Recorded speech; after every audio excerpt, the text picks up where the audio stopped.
De nombreux événements ont confirmé que nous sommes dans les temps de la fin. Nous pouvons déjà le constater avec la faim croissante, les changements climatiques devenant plus fréquents, et aussi avec les humains s'éloignant de plus en plus de Dieu. Et c'est précisément à ce sujet que Jésus a parlé dans le chapitre 24 de Matthieu. Voyez ce qu'il a dit. « Une nation s'élèvera contre une nation, et un royaume contre un royaume, et il y aura, en divers lieux, des famines et des tremblements de terre. Tout cela ne sera que le commencement des douleurs. Alors, on vous livrera au tourment, et l'on vous fera mourir, et vous serez haïs de toutes les nations à cause de mon nom. Alors aussi plusieurs succomberont, et ils se trahiront, se haïront les uns les autres. Plusieurs faux prophètes s'élèveront, et ils séduiront beaucoup de gens.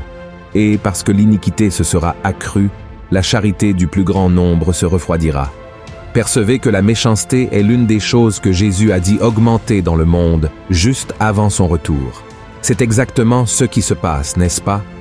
Ou pensez-vous que le manque d'amour pour les autres a augmenté par hasard? Bien sûr que non.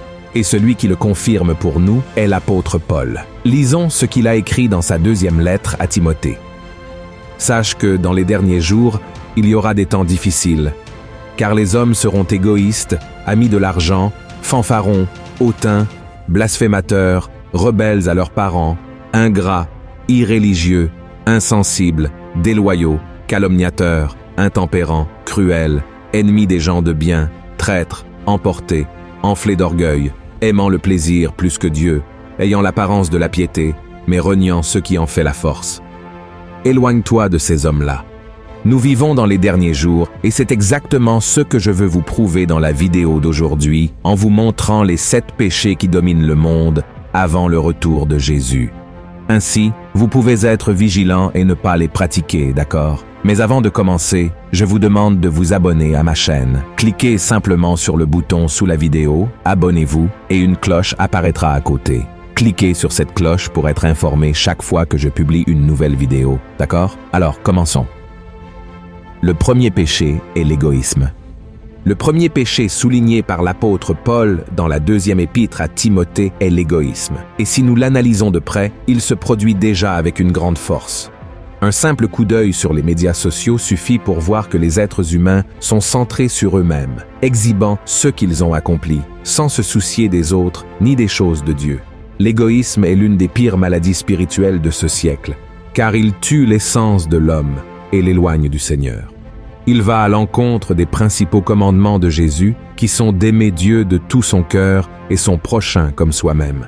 Malheureusement, l'égoïsme prend le dessus dans le monde, mais nous, en tant que chrétiens, ne pouvons pas nous conformer à cela. Nous devons suivre les traces du Christ, qui est venu pour servir et donner sa vie pour les autres. Êtes-vous prêt à renoncer à vos désirs pour faire la volonté du Seigneur? Réfléchissez-y. Le deuxième péché est l'avarice. Le deuxième péché que l'apôtre Paul mentionne dans sa lettre est l'avarice, qui n'est rien d'autre que l'amour de l'argent.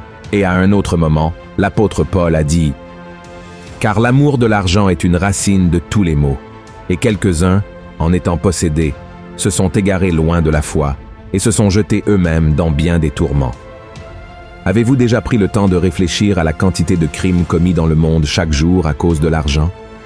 Il y a des fraudes, des vols, des homicides, des guerres. Des familles sont détruites et des rêves sont interrompus à cause de l'amour de l'argent. Mais vous voyez, le problème n'est pas l'argent en soi. En fait, c'est un don de Dieu dans nos vies afin que nous puissions subvenir à nos besoins et aider ceux dans le besoin. Le problème réside dans l'attachement aux biens matériels. Et ce verset que nous venons de lire dit que beaucoup, parce qu'ils aimèrent l'argent, ont été tourmentés par beaucoup de souffrances. Et c'est exactement ce qui se passe de nos jours. De nombreuses personnes riches, ayant beaucoup de moyens financiers, ont sombré dans la dépression, ont connu l'anxiété et des attaques de panique, tout cela à cause du désir d'avoir toujours plus. Alors, mon cher frère et ma chère sœur, soyez très prudents, car ceux qui placent l'argent en première position cessent de chercher Dieu et s'éloignent complètement de la foi. Le troisième péché est l'immoralité. Le manque de sainteté est un péché qui a dominé le monde entier en ces derniers jours avant le retour de Jésus. Et nous n'avons même pas besoin d'en parler beaucoup, n'est-ce pas? Juste un regard à la télévision ou sur les réseaux sociaux montrent des scènes pleines de sensualité et de sexualité. Aujourd'hui, il existe des applications qui rémunèrent les gens pour des photos et des vidéos sensuelles. Et dans le désir de gagner plus, hommes et femmes exposent leur corps à des étrangers, sans aucune préoccupation. Sans parler des sites web destinés à ceux qui veulent commettre l'adultère. Et vous savez ce qu'il y a de pire? Tout cela est considéré comme super normal, mais l'immoralité est une offense à Dieu, car le Seigneur est saint. Voyons ce que dit la Bible. Fuyez l'impudicité. Quelque autre péché qu'un homme commette, ce péché est hors du corps. Mais celui qui se livre à l'impudicité pêche contre son propre corps. Ne savez-vous pas que votre corps est le temple du Saint-Esprit qui est en vous, que vous avez reçu de Dieu, et que vous ne vous appartenez point à vous-même, car vous avez été rachetés à un grand prix. Glorifiez donc Dieu dans votre corps et dans votre esprit, qui appartiennent à Dieu. Frères, si nous voulons vivre avec le Christ et régner avec lui pour toujours, nous devons nous repentir de nos péchés et chercher une vie de sainteté. Par conséquent, fuyez l'immoralité et vivez pour la gloire de Dieu. Le 4e péché est le blasphème. C'est le péché le plus grave qu'une personne puisse commettre. Malheureusement, nous le voyons se produire tout le temps, dans les feuilletons, les films, les séries, la musique et aussi sur Internet. Voyez ce que Jésus a dit. C'est pourquoi je vous dis, tout péché et tout blasphème sera pardonné aux hommes, mais le blasphème contre l'Esprit ne sera point pardonné. Quiconque parlera contre le Fils de l'homme, il lui sera pardonné. Mais quiconque parlera contre le Saint-Esprit, il ne lui sera pardonné, ni dans ce siècle, ni dans le siècle à venir. Blasphémer, c'est parler mal, maudire, offenser, inventer des mensonges. Et nous savons que les pharisiens faisaient cela tout le temps contre Jésus. Mais le Christ lui-même a dit que même cela pouvait être pardonné. Le grand danger était de blasphémer contre le Saint-Esprit. Vous savez pourquoi? Parce que le rôle du Saint-Esprit est de convaincre l'homme du péché et de le conduire à la repentance. Et pour être sauvé, une personne doit se repentir de ses péchés. Celui qui blasphème contre le Saint-Esprit ignore le seul qui peut le convaincre d'abandonner le péché et de recevoir le pardon. Et peut-être que vous vous demandez, ai-je déjà blasphémé contre le Saint-Esprit? Mon frère, si vous êtes repentant, alors vous n'avez pas blasphémé contre le Saint-Esprit. Celui qui blasphème contre le Saint-Esprit ne se sent pas mal ou coupable et n'a pas l'intention de changer sa vie. Jésus a clairement indiqué qu'il ne rejette jamais ceux qui viennent à lui. Confessez votre péché et vous recevrez le pardon. Amen. Le 5e péché est la complaisance. Qui n'aime pas être dans sa zone de confort, n'est-ce pas? Nous aimons que les choses restent telles qu'elles sont et c'est tout.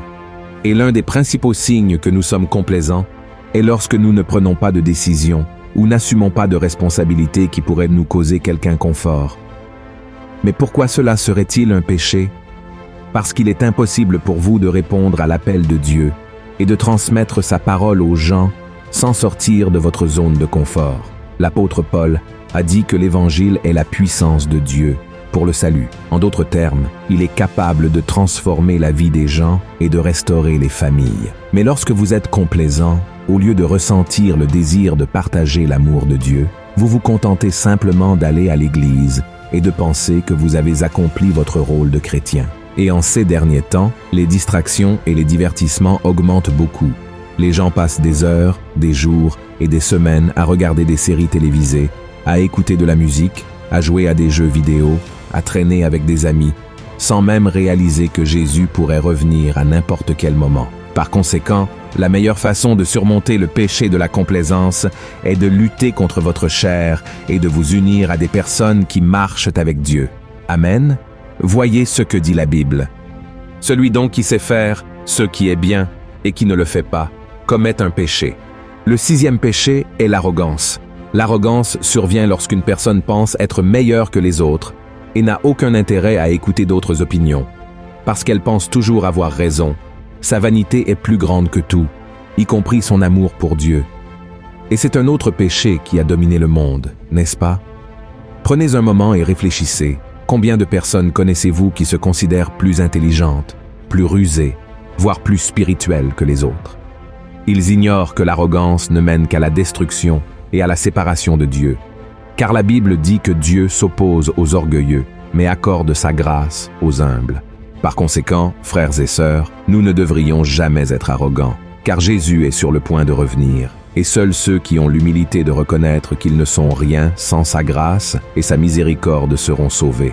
Car Christ ne sauve que ceux qui se repentent de leurs péchés et croient en lui comme le seul sauveur. Amen. Le 7e péché est l'ingratitude.